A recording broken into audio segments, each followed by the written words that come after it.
stop trying to make red states blue or trying to make blue states red. Let's just break it up. I mean, if you want self ID, vaccine mandates, and socialism, you can move to California or New York. You want freedom and capitalism, move to Georgia, Texas, or Florida.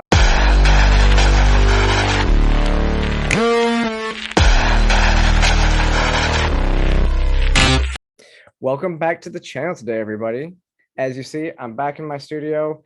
There are a lot of interesting things going on in politics this week. So that's kind of what we're going to talk about. The real question I want to get to the bottom of is it time for the US to secede or have a divorce, as you will? Now, I won't lie, I go back and forth between being white pilled and black pilled almost every single day. You start to see things go really bad and like you really feel like we're never going to get out of it. And you realize that our gun ownership is probably what's keeping us from being exactly like Australia right now. But then you see somebody like Rose McGowan, who endorsed Larry Elder for the governor of California, or you see Nick Minaj start speaking out against vaccine mandates, and it kind of starts to give you hope. And these types of things happen on a daily basis, and so it's like I just jump back and forth between the two. But there's kind of a lot of big issues that I'm starting to notice around the country, and so we'll talk about those in this video. So last week I did a full road trip. I went to Nashville for the Outspoken Pride event. Then we drove to Asheville, and then we finished up in Raleigh, and I actually stopped in Charlotte on my way back to Atlanta. And you can actually go see all those pictures. I posted a bunch of them on my Instagram account, so make sure you go check that out. Because yeah, it was a really cool trip. Lots of good pictures, lots of good experiences. Met a lot of great people. But what I really started to realize, so again, I went from Atlanta to Tennessee, to two cities in North Carolina. And I also went to Michigan earlier this summer. So I've been in multiple red states and multiple blue states, and they are very different. They were quite different. And it was staggering because they're connected, right? See, I haven't worn a mask in months here in Georgia. In fact, like ever since the CDC recommended that if you were vaccinated, you didn't need to wear a mask, I haven't put a mask back on since then. And that was really the same with Nashville. Nobody really even worried or cared about stuff like that when we were in Nashville. Now, in North Carolina, it was the exact opposite. Every single store we went into in Asheville. Now I know Asheville has a mask mandate in their county, so a lot of the stores are just trying to do what they can to stay open and not get fined, right? So I get that, but it was the mask mandate that kind of got me. And if you wear a mask, go for it. I mean, I was just out today shopping, and a lot of people had masks on, and I wasn't wearing a mask, but people in Georgia, we kind of, we do what we feel like we need for personal safety. It seems like in North Carolina, it was very much the force of government that was making everybody do this stuff, not caring about personal freedoms. And it was also really interesting. So we went to a small restaurant in Raleigh, and we walked out, and there was a group that they actually asked us if we wanted to donate to this group, and it looked like they were like a police organization, but no, they were a organization to teach like cultural awareness to police officers. So like they mentioned like CRT. They didn't mention CRT by name, but they mentioned stuff like CRT. They talked about, like, they actually said the words like, we teach them about all the different genders and stuff like that. And me and my friend were just kind of like, no, that's okay. I mean, we both agreed that they probably mean well, because the vast majority of people are not up on a lot of these topics. But it was it was amazing because I've never seen that before. I've never seen a lot of this woke ideology in real life. Honestly, it's mostly been online. and I guess I'm surrounded. I've been in red states for so long. Now, when I went to Michigan, honestly, it was weird being in Michigan because this was right as everything was open back up. And when I tell you that Michigan opened, they opened. I didn't see a single mask when I was in Michigan. But then when they locked back down, they locked back down hard. So that is the difference between the population making choices and the government rule of tyranny, which the government in Michigan feels like they need to do to lock up the citizens, when really they have some of the worst COVID cases in the country. But we won't get into that right now. We're going to move on. What was also really interesting is minus Asheville, Atlanta, and Nashville with an N seem to have larger LGBT scenes than Detroit or Raleigh. And it was really interesting because it was like every single gay person we met in Nashville, they leaned right.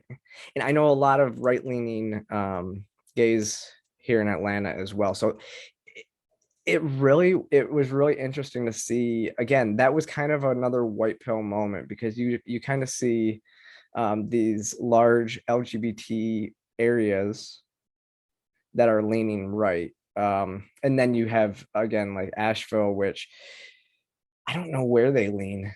Honestly, they just seem weird, which is what they strive for. So that's not an insult. It's actually endearing, because it was kind of cool. Really. I mean, they were weird in a good way, if you know what I mean. It was like a hippie town. Yeah, everybody had pink hair, but that's also kind of been the culture in Asheville for a long time. So you just can't really, I couldn't gauge anything off of it. A lot of the people in the towns were great. And so we didn't really talk politics or anything like that with a lot of the people that were there. It was really fabulous time. Honestly, I love Asheville. Just can't stay there for too long because I need to be in a faster paced city. But moving on to the next topic. So, the Biden administration recently took control in order to federally ration the monoclonal antibodies. I don't know if I said that correct, which are actually being used heavily in southern states like Georgia and Florida, mostly in Florida. And it's really interesting because the federal government has now taken control and are going to ration this, when again 70% of those are being used in the state of Florida. And obviously Florida officials are pushing back because this denial would severely impact Florida and others which are now going to have shortages of this drug, and all with zero warning. So I'm somebody who worked in supply chain, and this is a nightmare scenario for any supply chain manager out there, because they now have to work like night and day to try to find as much as they can for people. And what's really pissed me off about this, it seems to be something that the Biden administration has done in order to punish the states that are not abiding or following along with his vaccine mandates and recommending, or that aren't mandating vaccines to their citizens, right? And this is kind of the execution of what we've heard the left saying. Like, they've been saying no treatment if you're not vaxxed, right? They don't want people, clogging up the ICU beds. So if you're not vaccinated, you shouldn't be treated at a hospital. Like, this is the type of stuff that they're preaching, in terms of your health. When it used to be like, they couldn't refuse treatment if you went to an emergency room. And it's these same people who are advocating for universal health care, so that now the government would have control of your health care, so they could deny this access. So the federal government taking control of these antibodies is kind of doing the same thing to Florida. People are going to die because of this, and the leftists are just going to say, you should have been vaccinated. It's fucking disgusting.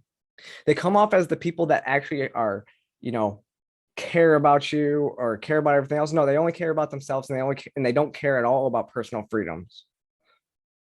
It's absolutely disgusting what we are seeing and how we are seeing people being divided over this little issue, which again makes a decent case for why would we want to stay in the same country. I don't know. So kind of on the last point, right?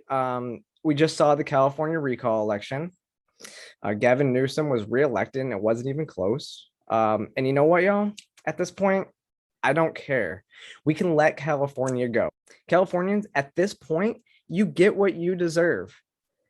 Any right-leaning person, if they don't want everything that California has in store, get out. This is me pretty much taking my own advice, which I gave Californians about staying out of the Texas abortion bill debate, right? Californians, you get what you get, but don't you dare try to tell the rest of us we need to live like you, because we don't think like you. We don't care about the same things as you. Again, if you are a right-leaning person, leave California immediately because it can't be saved. It can't be. And this kind of takes us back to this argument about secession, right? I mean, libertarians have kind of been on this train of secession lately. Texas has always been on board with secession, but now it's not even just people on the right that are saying it. We had the very liberal Sarah Silverman state this recently. It's maybe a negative thought, but or maybe a positive one. I don't know. But if people aren't getting along, like in relationship, they break up. So like, why don't we just finally just realize that these states aren't working and like divide up into like 2 or 3 countries of like USA 1 and USA 2. And they can be USA 1. Like the conservatives can be USA 1 because they love being number 1 and it means something to them. And I'd love to have that be theirs. They can be USA 1, we'll be USA 2, and we'll be allies. And you'll come over here and we'll go over there. And, when you come to many times when you go to a different country, you have to get a vaccine. That's it. And it's interesting. I agree with what she's saying. Currently, we are at a point of a cold civil war. I don't advocate for violence at all. So maybe we just break it up. Maybe we have a breakup with the US. They can do what they want, give the commies the West, and maybe the Northeast. And we can just take like the middle of the country, and the South. I mean, we kind of already have a clear drawn strategy, right? Like the states in the middle that are standing up for COVID restrictions, we've already kind of drawn this little map, and maybe we could just like work out some of these other finer borders. And you know what? In this instance, I think we can keep, us in the normal American, as she said, the American one. We can keep this American experiment going, as it has always been intended, with constitutional values and not this, communist progressive area. If we can kind of move it back to where it was originally, they can have their socialist utopia they so desperately want. Let's break it up. The people can vote with their feet. So if you give it like 2 years, if you don't want to live in the socialist utopia, you can move to a free state. And if you don't want to live in the free state, move to a socialist utopia. It's not really that difficult. I mean, stop trying to make red states blue or trying to make blue states red. Let's just break it up. I mean, if you want self-ID, vaccine mandates, and socialism, you can move to California or New York. You want freedom and capitalism, move to Georgia, Texas, or Florida. I mean, this would be a decent solution, in my opinion. And I agree with Sarah Silverman. Let's maybe divorce. But I don't think the elites in Washington really want that. But I think if we get enough of the people, and we can actually all work together on this, like the socialists and the communists and the libertarians and the conservatives, like we all kind of want this. So why don't we just work together on this, and then just tell the government to fuck off, and we'll do what we want. We'll establish our own governments. It makes sense. Let's just do it. And like I said, we'll get some of the coast. They can have California, Oregon, then they can get like some, maybe North Carolina, Virginia, PA, and like up in that Northeast. We might lose New Hampshire. Sorry guys that live in New Hampshire, but you can move south, or even east, west. I mean, over to like Indiana. I don't know. I think maybe we could take Michigan. Just throwing it out there. Like, why not? But Anyways, I'd like to know what y'all kind of think in the comments, because it's really an interesting topic, and maybe it is time for that divorce. What do you think? And make sure you click that subscribe button below if you like this channel, and I will see you next time.